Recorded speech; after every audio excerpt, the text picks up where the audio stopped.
like a boss.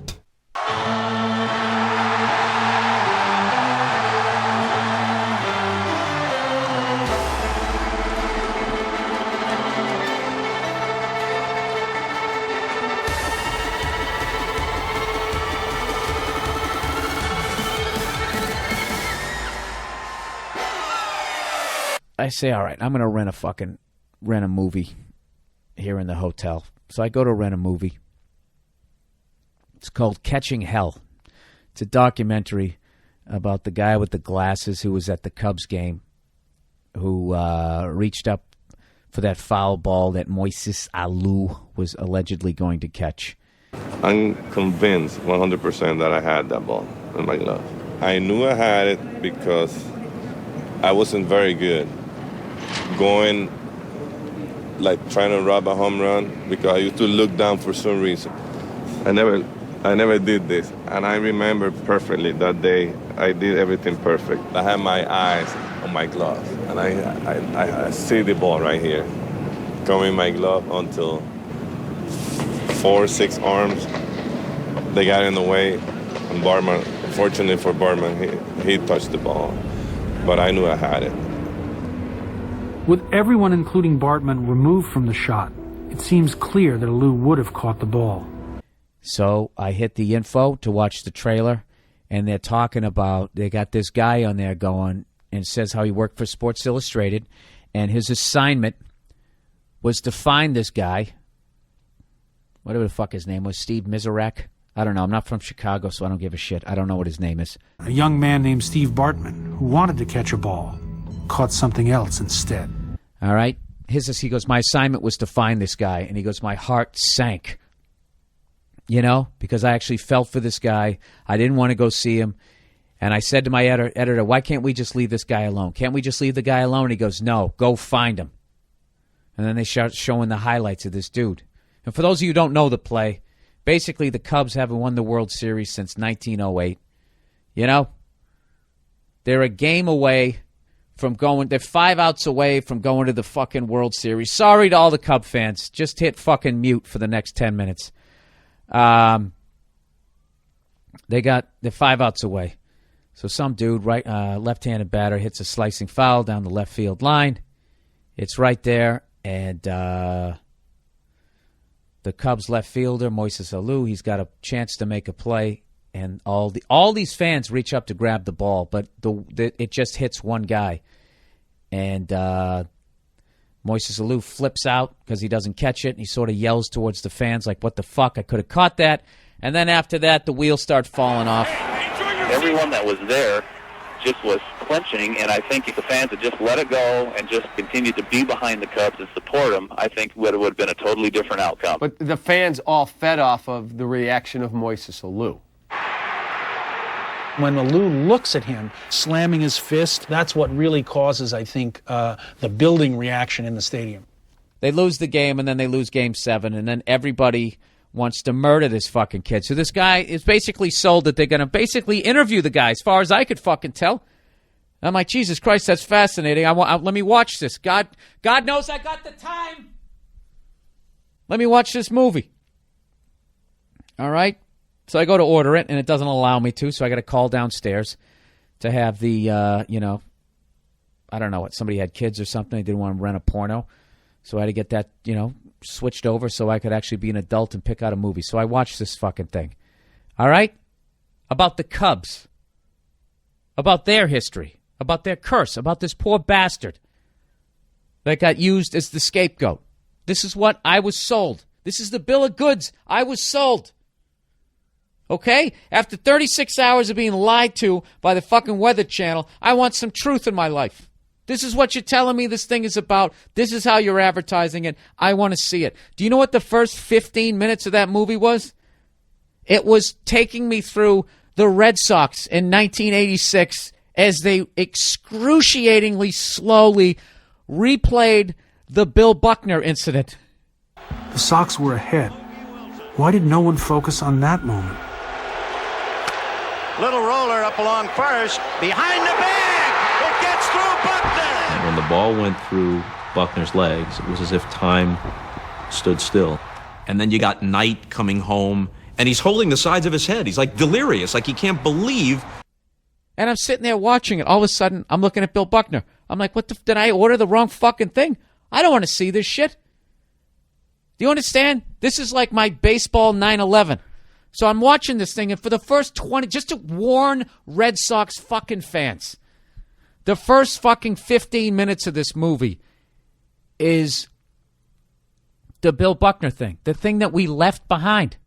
I just couldn't understand how I missed the ball. It's unfortunate it happened, but that's baseball.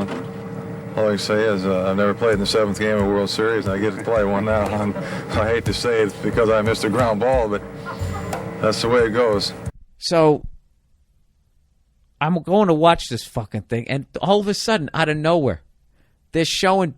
I mean, dude, they almost broke down Bill Buckner more than they broke down this poor Cubs fan. And in the end, the dude doesn't get the interview. And as awkward as this is, I want to ask you for an interview. And his answer to me was, he took my card, he said, thank you, I appreciate it. I'm going to talk with my legal team, and we will get back to you. I don't know how many people have talked to you. I said, but just, on behalf of Cub fans, I'm sorry. I think it sucks what you've had to go through. And he looked at me and he said, thanks. He's like, I appreciate that. He did say one other thing. He said to me, just so you know, for future reference, not a great idea to jump out of your car and ask for an interview in a parking garage. Not the best way to get somebody to agree to an interview. And I walked back to the car, and that was it. He drove away. There's no interview. They just I still recommend it. I'm still recommending it because they show they talk to the people. Some people, I guess, they found the people who threw beer at him. They talked to the security guard who was removing him, giving him shit that he now feels bad that he did, and they have the footage of him going out of the ballpark and putting the jacket over him. It's fucking amazing what happens to this dude. And I totally recommend it, but there should have been some sort of warning for a Red Sox fan. It was like running into your old psycho girlfriend, somebody who stalked you or something, just somebody you just hadn't even thought about. Uh-oh, don't look. Stacy. Where? Oh, God, I made eye contact. Psycho hose beast.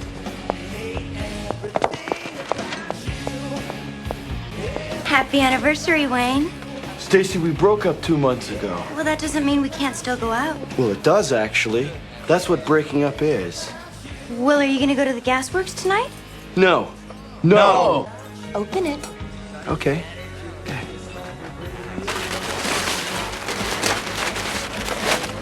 What is it? It's a gun rack. A gun rack? A gun rack.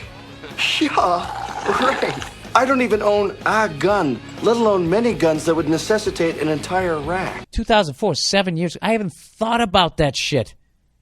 I haven't even thought about that in fucking 7 years, and all of a sudden, this documentary about the Cubs, they just go blow by blow through the Buckner thing, because I guess they wanted to show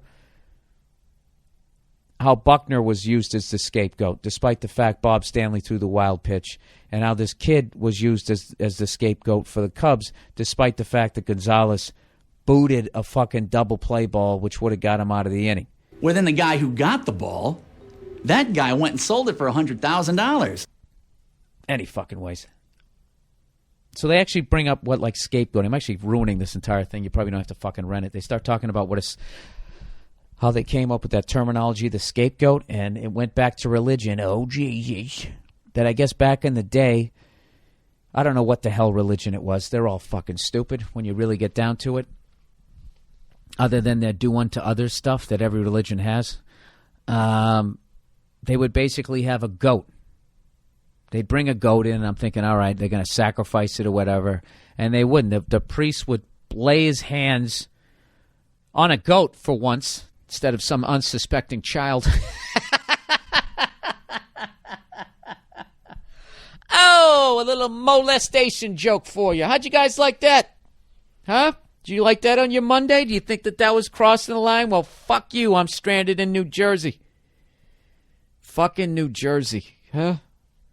Jesus Christ, what a bunch of animals. Anyways, let's get back to the scapegoat. So basically, the priest would take a day off from diddling kids, and he'd lay his hands on a farm animal. And one would think he would grab the horns and then start fornicating. But that's another story. What they would do with the goat is he'd lay his hands on it, and he would basically somehow, I guess after everybody confessed to this douchebag, he would then place all of the sins on the goat. And then they would just banish the goat and send it out of town with all the sins, and then everybody's souls were going to be clean again. But this is the funny thing. As the goat left, people would line up on either side of the street, and they would they would heckle the goat and jeer at him. "Eh, you fucking adulterous piece of shit! Yeah, why don't you jerk off again, you cunt?" Just yelling about the sins that they did. I don't know what it was. The priest then would take the goat into the temple, would pray over the goat, lay his hands on the goat, and that was to confer the sins of the people onto that animal. And then the animal was led out of town, and the people of the community would then jeer and insult and throw their sins onto the goat. And then they would lead the goat outside the city, shut the gates, so that the goat could never again return to the fold. Yeah, keep stealing from the pot at work, you selfish prick. Yelling at a farm animal. You know, I swear to God, I would love to have a segment on here of all the stupid fucking things that they do in religion, that people, you know. There's no fucking way there wasn't somebody like me back then going, dude, this is fucking, why are we yelling at a goat? You know?